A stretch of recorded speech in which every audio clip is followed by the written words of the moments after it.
for the three girls, he left them £1,000 apiece.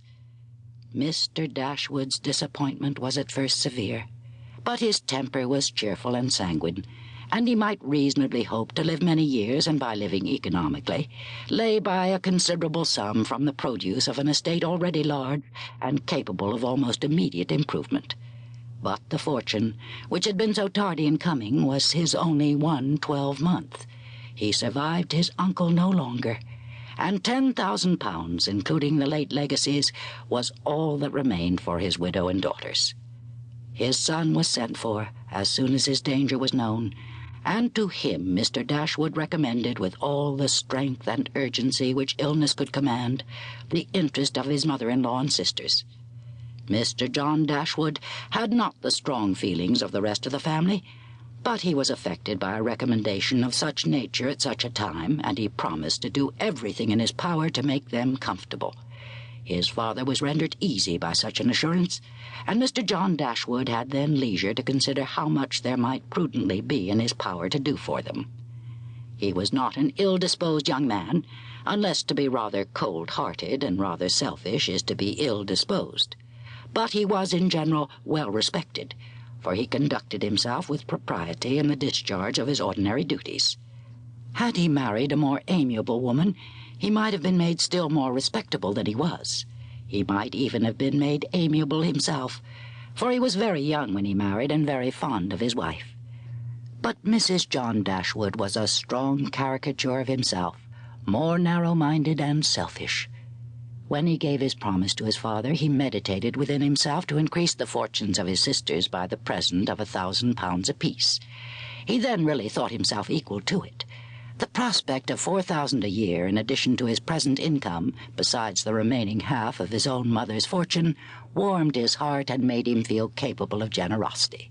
Yes, he would give them £3,000. It would be liberal and handsome. It would be enough to make them completely easy. £3,000. He could spare so considerable a sum with little inconvenience.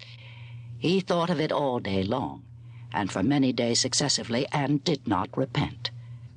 No sooner was his father's funeral over than Mrs. John Dashwood, without sending any notice of her intention to her mother-in-law, arrived with her child and their attendants. No one could dispute her right to come. The house was her husband's from the moment of his father's decease. But the indelicacy of her conduct was so much the greater, and to a woman in Mrs. Dashwood's situation, with only common feelings, must have been highly unpleasing. But in her mind there was a sense of honour so keen, a generosity so romantic, that any offence of the kind, by whomsoever given or received, was to her a source of immovable disgust. Mrs. John Dashwood had never been a favourite with any of her husband's family, but she had had no opportunity till the present of showing them with how little attention to the comfort of other people she could act when occasion required it.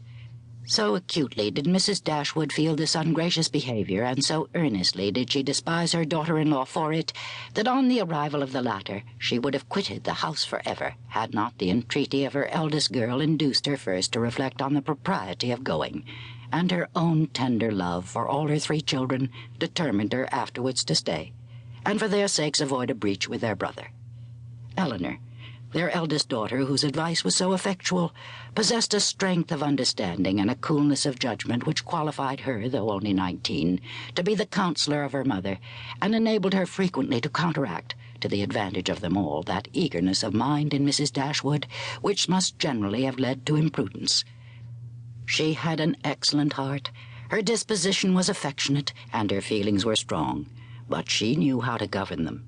It was a knowledge which her mother had yet to learn, and which one of her sisters had resolved never to be taught. Marianne's abilities were in many respects quite equal to Elinor's. She was sensible and clever, but eager in everything. Her sorrows, her joys, could have no moderation. She was generous, amiable, interesting. She was everything but prudent. The resemblance between her and her mother was strikingly great. Elinor saw with concern the excess of her sister's sensibility, but by Mrs. Dashwood it was valued and cherished.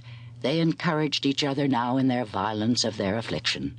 The agony of grief, which overpowered them at first, was voluntarily renewed, was sought for, was created again and again. They gave themselves up wholly.